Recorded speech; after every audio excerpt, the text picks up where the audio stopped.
Good morning. Welcome to Workforce Skills with John Morse. Another Monday morning out here in Phoenix, Arizona. We're on the right day this week. I know last week I was a little behind. I recorded on Wednesday, even though they drop on Thursdays. Once again, I want to ask you guys, if you like this, like and subscribe. It really does help us know that we're doing a good job for you, that you want to hear this content, that our message is getting across. But what I want to talk about this morning, a lot of my podcasts, I talk about a place called New Freedom. I talk about the vocational that we do and the classes that I'm involved with, that I'm teaching, and the life skills that we bring to the table. I have a guest today, Justin. Justin's from New Freedom. He is the vocational director there. Justin, thanks for joining me this morning. Oh, you're welcome, John. It's an honor to be here. I'm happy to have you. I think this has been about 5 years in the making right here. Yes. So we've known each other for quite a few years, and I kind of remember the first time that I met you was at New Freedom. Do you remember that day? I do. It was. Yeah. Okay. What were you looking for when me and Greg came in there? We're walking around, you're showing us the place. What was your vision that you had at the time? That's a great question. So I guess my vision at that time was, on a macro scale, it was, how do we get men and women coming out of prison employed in a place where they're going to have an opportunity to actually have a career? I know that coming out of the construction industry, we were looking for employees. There was a lot of, or at least a large lack in skilled employees for the trades. So I knew that we were hiring individuals coming out of prison for our company, and I knew that what we were dealing with, there had to be other companies dealing with that. So I had an idea that if we could get other trade companies involved and they could see the opportunity to hire some of these guys, they would be all in on something like that. And I figured if we can get these guys trained and be of value to an employer, they would be, that the members would be all in on that. So when I met you, the thought was painting. Excuse me. I had a little bit of a background in painting. I had painted for a company for a little while, and in the flooring industry. So I thought painting makes perfect sense. It's something people can work with their hands, something they can enjoy doing, and there's a great opportunity to make a good living doing it. So when I met Greg, I hadn't met you yet, but I met Greg, and his passion for what we do and you guys and what you guys do, I just knew there would be a great opportunity there. Yeah. No, it's funny going in there. I remember that day because I was sick when Greg went that week. It was around the holidays, if I remember correct, back in January of that year. And Greg came back, and I mean, there was a glow about him. Yeah. About what he saw at your facility and what was happening. And he said, there's a hunger in these people's eyes. He goes, it's something I haven't seen. And so we scheduled for me to come back with him and with you and tour the place. And I got to admit, I was amazed at how many men and women were there. And I think for me, what I saw is I saw a fix for my company. Yeah. And I've talked about that before in the podcast that, when I walked in there, I mean, first fix for me is my company. That's all I cared about. I needed labor. I saw an opportunity. And there was something there. And the hunger in these people's eyes was something I hadn't seen in a long time. Yeah. And I'd seen it in Greg's eyes when he came on board with me and watched him grow within the company, and to be there to see that. And it was really interesting. And I think what kind of blew me away is how fast from that moment to the time we were in there teaching and starting the class. Because for me, I'm thinking, okay, 4, 5, 6 months down the road, I think you pushed me a little bit. You got me in there in 2 months. Yeah. And that was a little difficult because you asked me to come up with a curriculum, and we went back and forth. There were changes that had to be made because of the behavioral health and what the insurance companies required. And it was definitely interesting, but it's been an amazing journey for me because it has changed my life completely. Yeah. It's changed who I am since the day I met you. You've changed me since the day I met you, and you probably don't even realize it. And it's just knowing you, meeting you, knowing your background, your story, what you've done to help these people. And I've taken that on with a passion now. When we first started, I think there was just culinary. You had flooring maybe going on at the time, or was flooring started yet? We had flooring started up right around the same time. Okay. So we would have had culinary, flooring and painting launching pretty much the same time, and then peer support. Okay. What does peer support consist of? Because I'm kind of not part of that, but that is part of the vocational program that you offer. It is. So peer support is interesting. Behavioral health has become, a pretty big deal across the nation, helping people manage what landed them in prison, dealing with root causes. So in the behavioral health industry, there's a thing that's called peer support.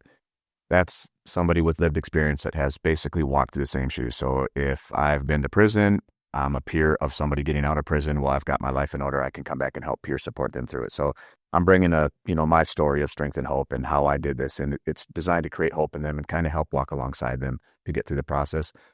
There's also career opportunities there. So with a lot of behavioral health facilities opening up, they see the efficacy with peer support. So they want to, bring on those, what we call peer support providers. And that's a behavioral health paraprofessional. And they can, spend a couple of years in behavioral health, become a BHD, and then, and grow their career down that path too.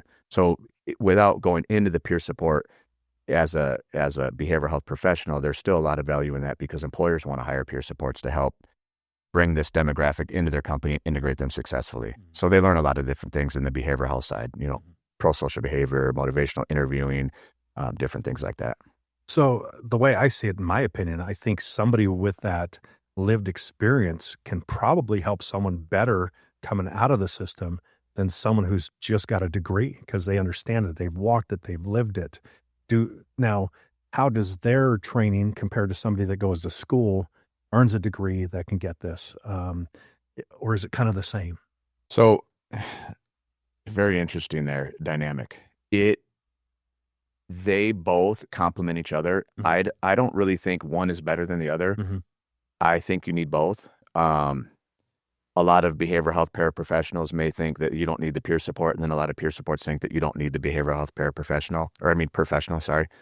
But the education side of it, it's extremely valuable. You need it. You need that framework. You need that understanding of, how does behavior work, the modalities that they bring in to actually help people get out of those.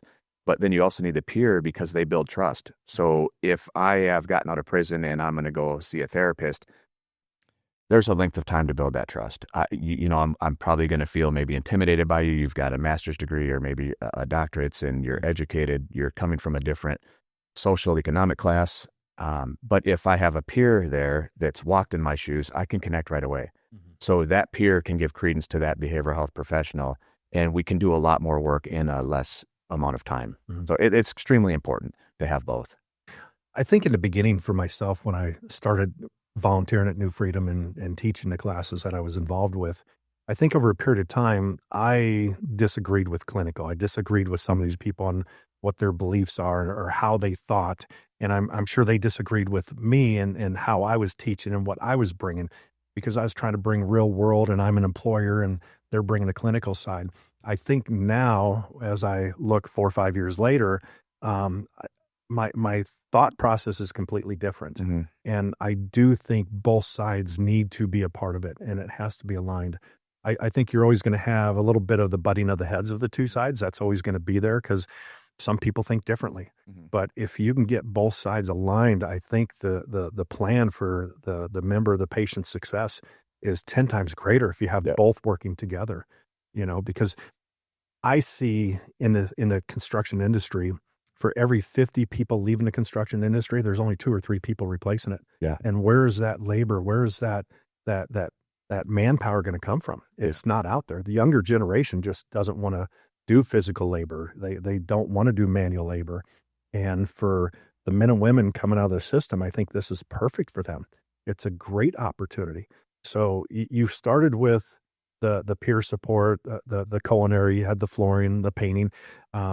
I remember there was a couple other trades that started there. You've grown since then. What's the changes been over the years with the different trades that are offered now? We have. So we added welding back then, and that was subsidized through the government through a WIOA grant. So the funding for that had gone away. So we no longer offer welding.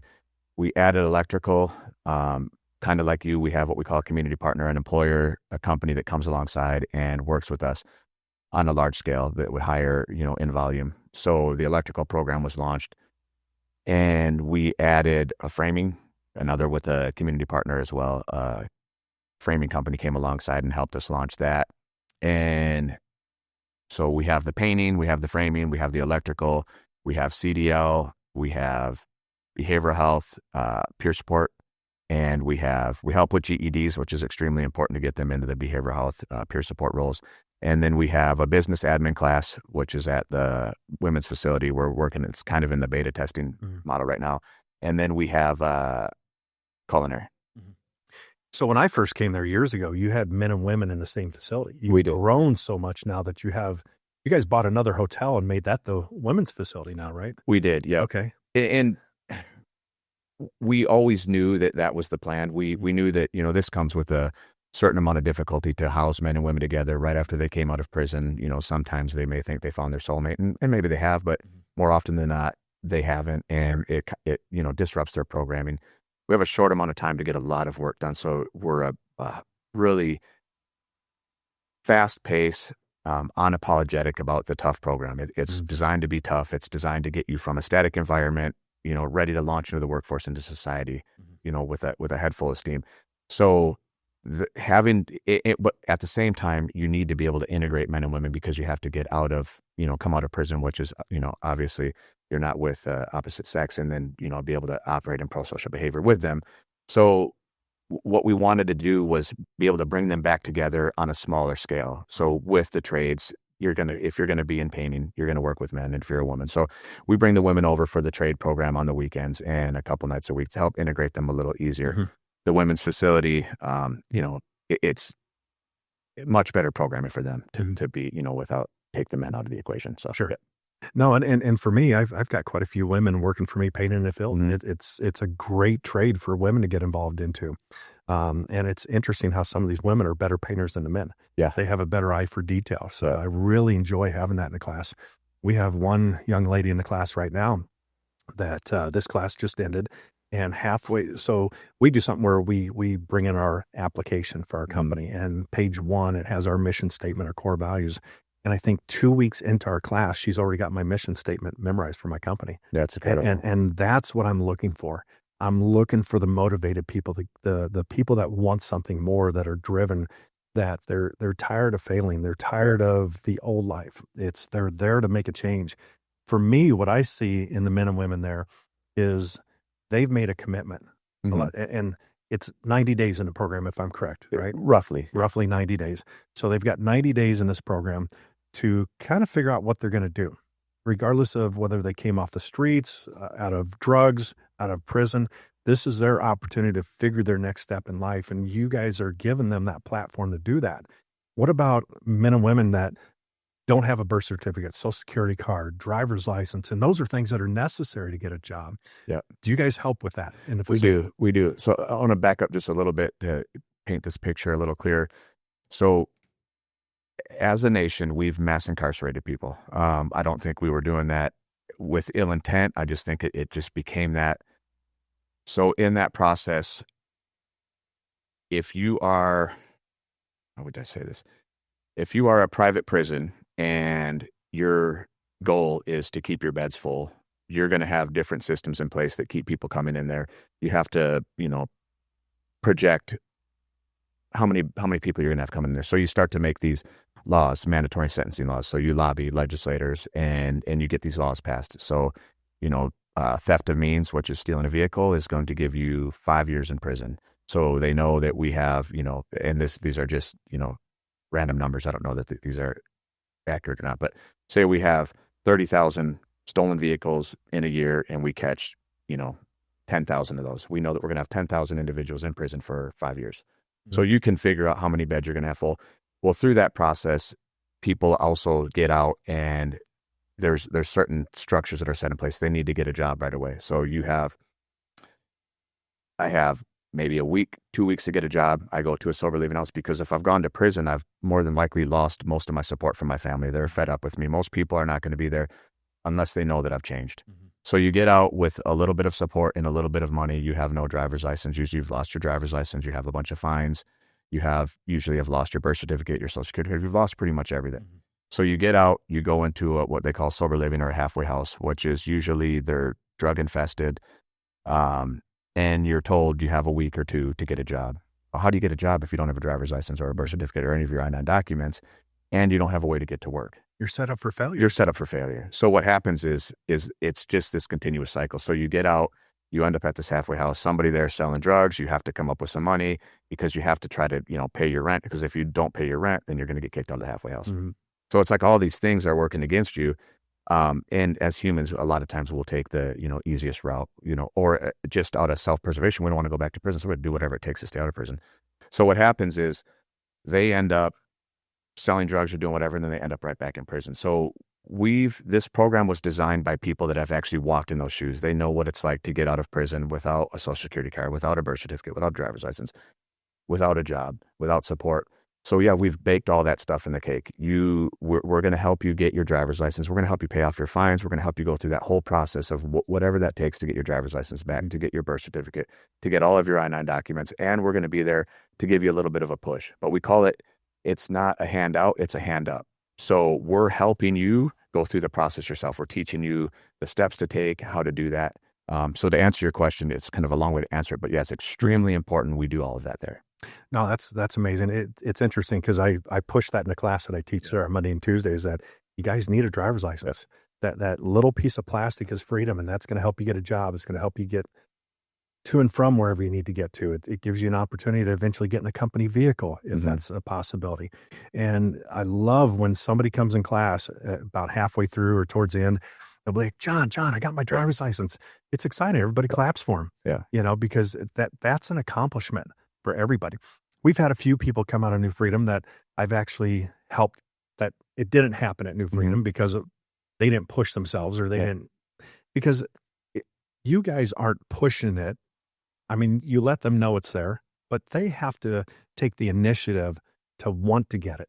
And if they kind of float through, because it happens once in a while, but the majority of who you have there, they're hungry. They're wanting. They want the license. They want the birth certificate. They're doing every step necessary to change their life for the better. Yeah. And every opportunity is there for them. They just have to ask for it. Like I said, it's a hand up. Hand up, yep. And that's mostly true. However, we do push a little bit. So we're trying to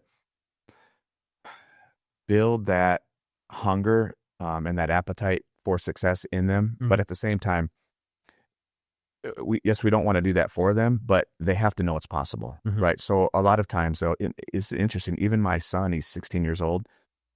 He hasn't even pushed to get his driver's license yet. So I'm talking with him yesterday, and I was talking with my wife about it too. And I'm like, when I was just 15, I was like hungry. Oh, you wanted it. I wanted it so bad, just for the independence that it offers.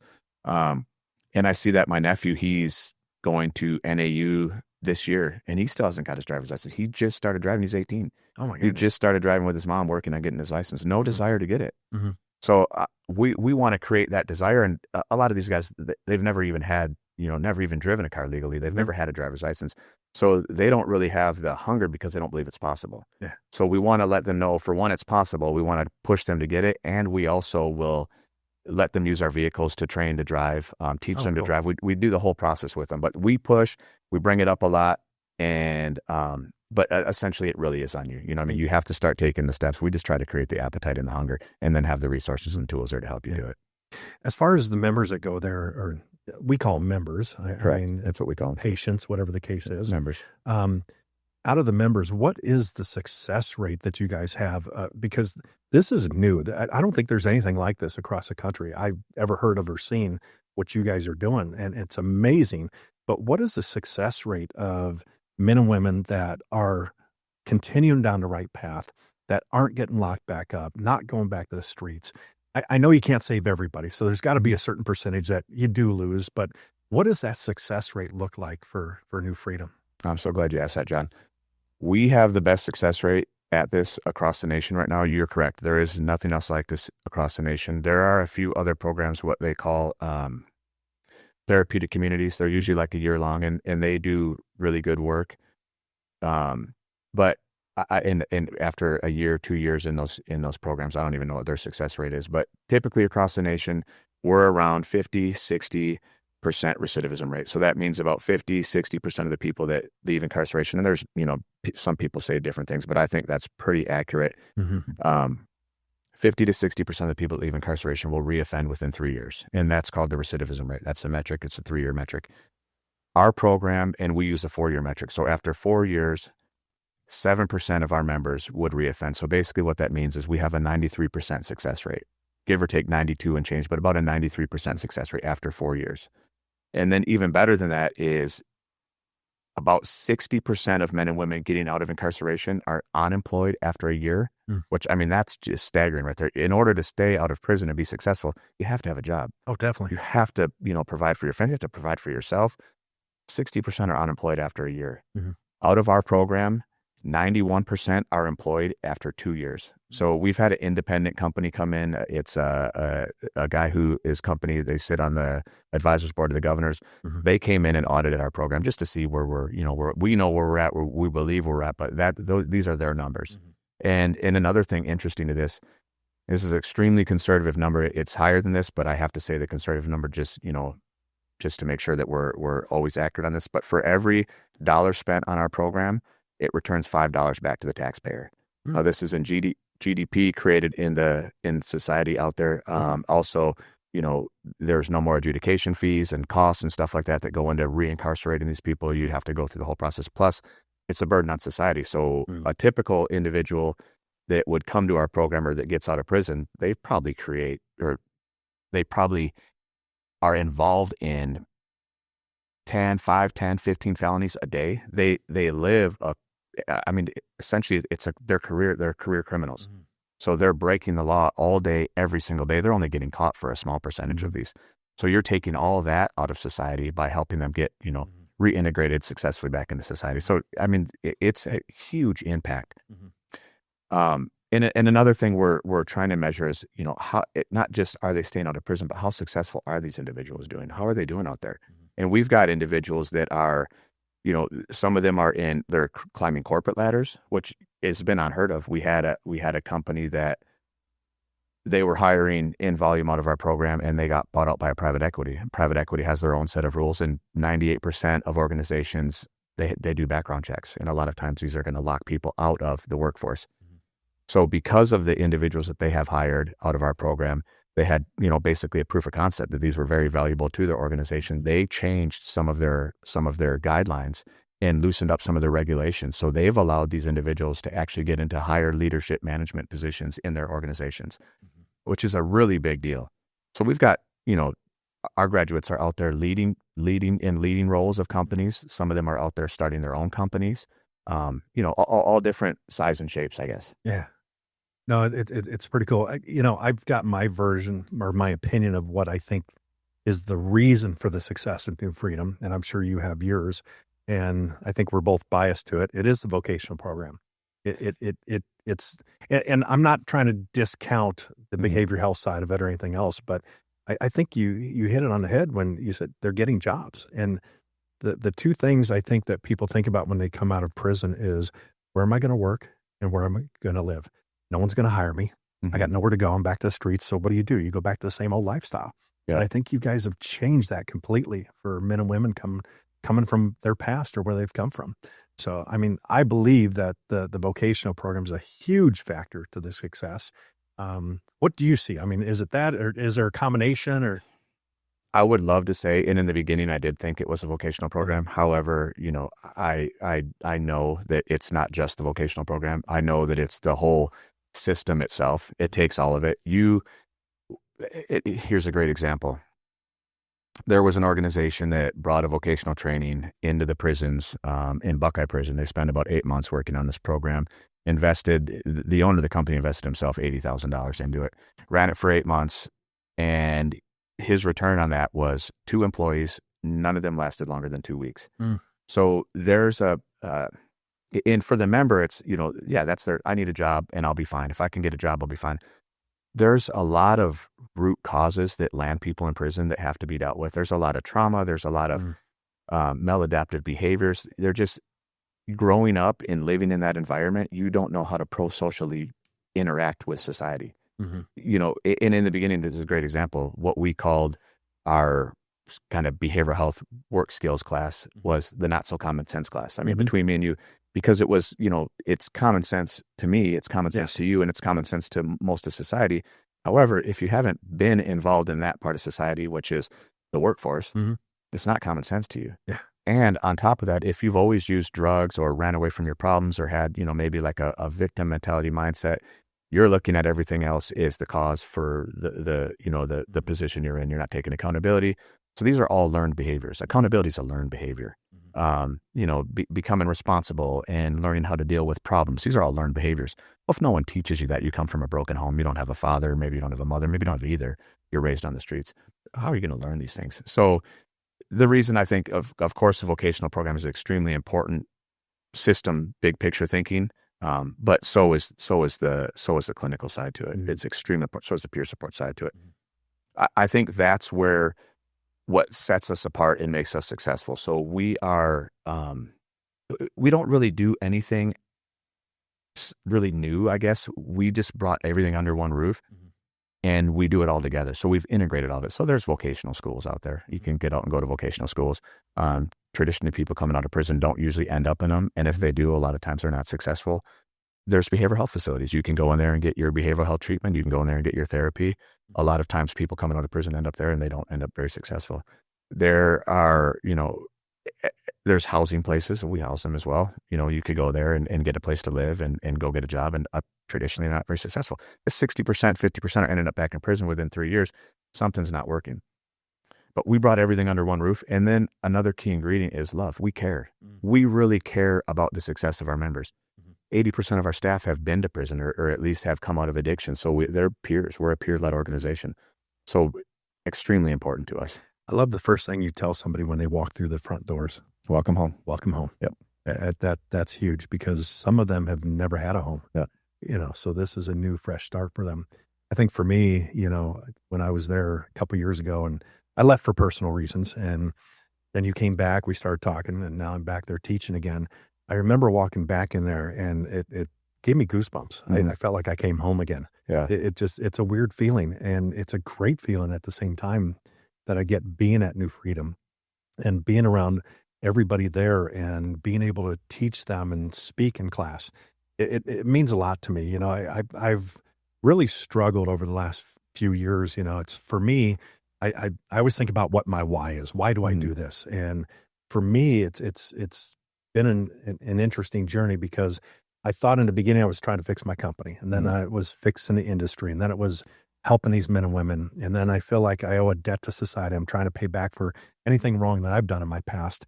And I think just recently, seeing a member come back again who's struggled over the last 3 years, and then watching the members that have come out that still work for me, mm-hmm. that are successful, that are superintendents, estimators, yeah. project managers.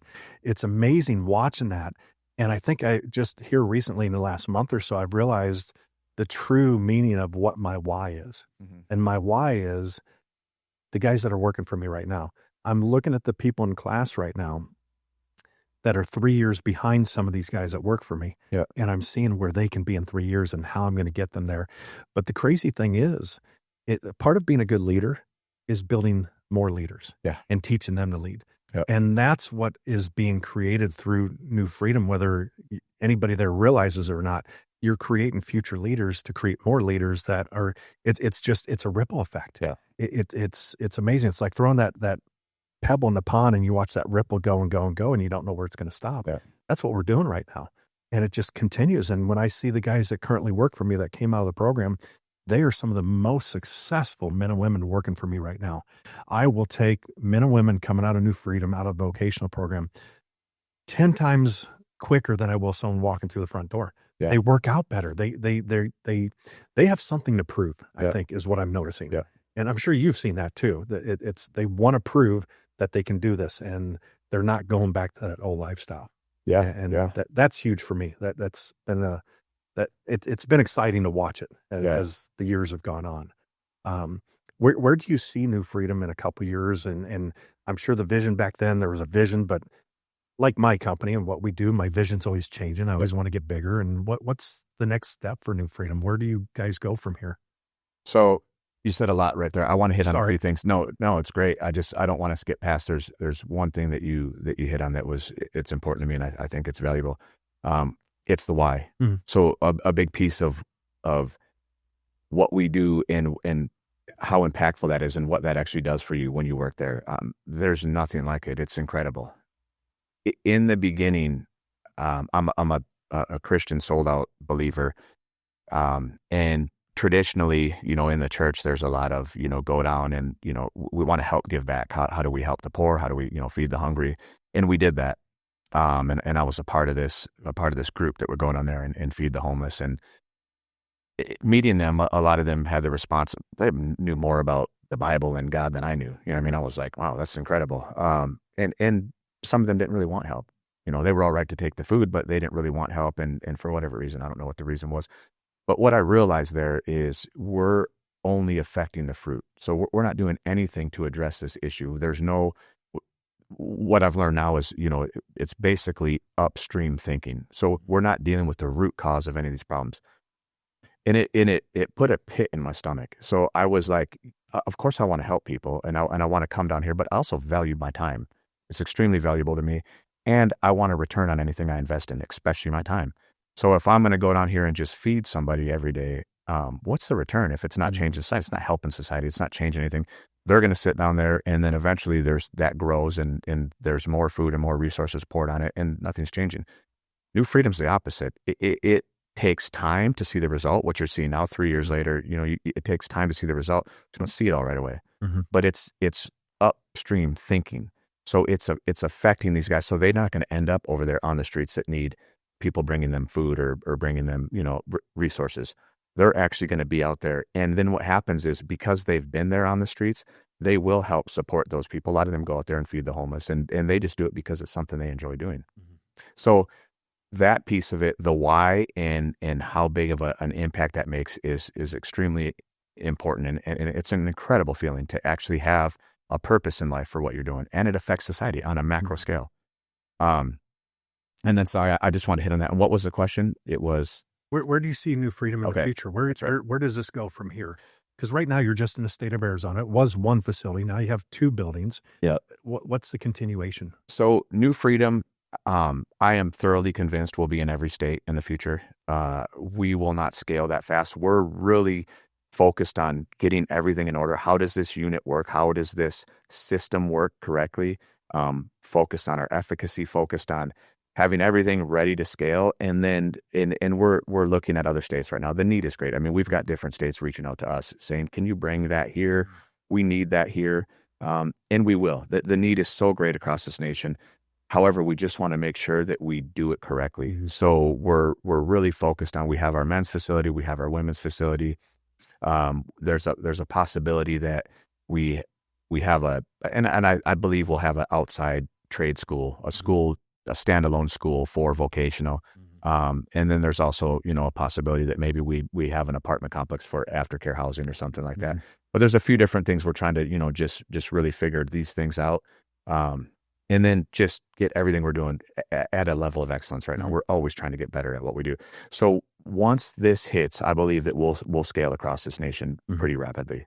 So fine tune what you're doing. Fine tune what we're doing. And then grow. Yeah. That's awesome. But one of our owners has this, he says it like this: you finish your whole plate before you go back to the buffet to get more, basically. So really it's, let's, eat what we have right now and get all this ready, and then we'll go back for more. So yeah. Fine tune what we have. Oh, it makes sense. Yeah. So I feel like we could sit here and talk for hours about everything. It's just, there's so much to talk about for what you do. But if someone wants to get a hold of New Freedom, if they're in a position to where they need help, maybe it's somebody sitting in prison, sitting on a yard, they're able to watch this YouTube video, or it's somebody on the streets or somebody in a rehab. If somebody truly could use a place like what you guys are offering, how do they get a hold of you? How do they get a hold of New Freedom? Yeah. Because I believe in it, because that's why I'm back there again. It means so much to me. Yeah. So we're mentoring about 8,000 men and women currently in the state of Arizona who are incarcerated. We have a mentorship team. So anywhere, any prison yard in Arizona knows about New Freedom. So if they're in prison right now, they can reach out to their CO3. They could probably reach out to anybody else in there they know and contact our mentorship team, and we'll start mentoring them. We want to mentor people for about 9 months before they come to New Freedom. So we're big on culture there. It's a voluntary program. We want people to come in there that really want to change. So we're looking for the right individual. that's actually going to be able to change. We don't want to, throw resources away. We want everybody to be successful. So in prison, they would reach out to their CO3 or to any other, inmate in there. If they're out here, I'll give you a link to throw into the description, which will lead them to our website. They can get on our website. We have a phone number on there you can call, and I'll put my email in there. Okay. Another thing is employers that want to hire out of this program. I think that, obviously in the skilled trades and, in other industries, we're dealing with a manpower shortage. You can't automate a lot of stuff that we do. So there's going to be, and there is right now, a huge need. But if a company wants to scale, you have to have manpower. And you have to have manpower that, that obviously are going to grow with you, right? So I think this demographic or group of individuals is very loyal. If you give them a shot, they're going to stay there. I've seen it. They're going to stay, even if it's sometimes at their own detriment. So that key ingredient, extremely important in scaling. And they're hungry, so they're like a sponge. So they're teachable, right? So they're coming to you, teachable, hungry. So anybody that would want to really scale and use this, I think is a great opportunity. And it's a win-win. Then it's a win for our program, it's a win for our members, and it's a win for the community. It's a win-win-win-win-win. Yes. And it's a win for the organization. So I'll put my email in there is why I said that, so that they could reach out to me as well. Of course. I think what I've done as a company, and since being there in the beginning with you guys, it's been amazing what I've created as a company, because I've had to change how we run our business, and because of hiring and how we do this, including halfway houses and putting vehicles at halfway houses. And I think it's been the key to the success of my company by being a part of your company. I don't think we would have grown over the last 4 or 5 years like we have if it wasn't for New Freedom. I truly believe that. I think that you do this better than anybody I know. I think it's that you have this unique way of thinking, which is just, you've taken the box and you just toss it out the window. There is no box. There is no, and there can't be a box for this, because in order to be successful at this, you have to be thinking outside the box. This hasn't been done before. 98% of companies do background checks. So you lock them in prison and you lock them out. If you're not going to open the doors to bring them in, you're never going to figure out how to do this right. You've taken the time to figure out how to do this right. I believe that, it may not be in the next 2-3 years, but in the next 7-8 years, without this demographic successfully working for your company, you're going to have a huge problem with manpower. And obviously bringing women into the skilled trades, we're working on that. Bring the youngsters back in, going after the high schools, colleges, traditional colleges, universities are starting to add some trade stuff now too. We'll start to, every way we can bring people back into the skilled trades. We'll do that as a nation. We'll do that. The thing is, a lot of people aren't interested in it. Yeah. This is there's nothing easier than taking somebody who wants to do something and then scaling them up to do it, opposed to try to convince somebody that this is something that they should want to do after we've already spent years convincing their parents that they need to go on to college and get a traditional degree and go that route. I mean, just basic economics explains it, the supply and demand. The demand is high, the supply is not. Well, if you go to this demographic, the supply is high. It just takes a little bit of retooling, right? No, definitely. So I think I said all that because I think you I'm honored to be here, and I'm truly honored to know you as a friend and as a business associate. Sure. I guess is a good way to put it, but definitely as a friend. But business wise, I think you're extremely savvy, and you are. And I tell people all the time, I said, you watch this, it will be the biggest painting company in Arizona, and it will grow much bigger in Arizona because of what he's doing. He's ahead of the curve on this.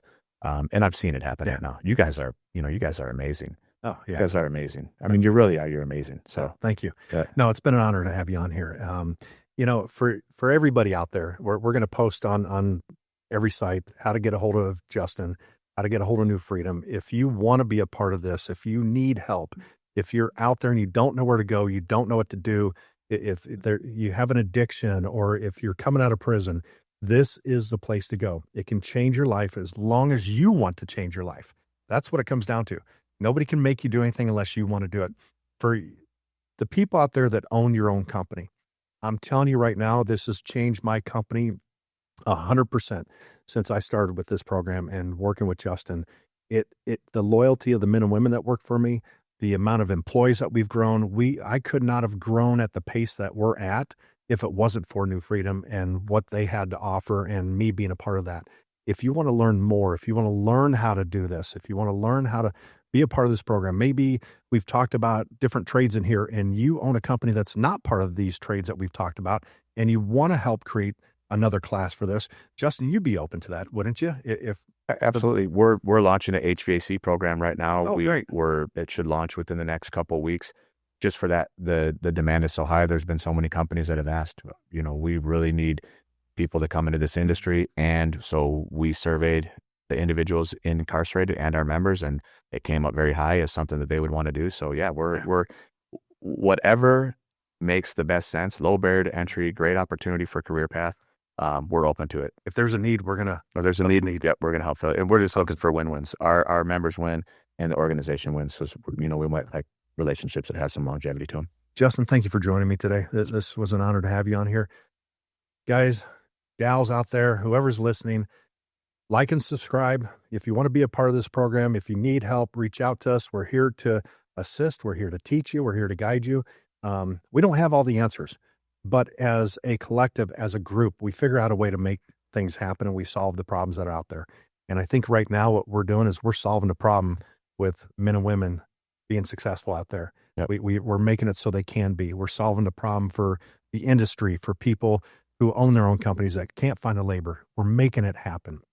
It's a win, win, win all across the board. So once again, guys, thank you for joining me. Stay hungry.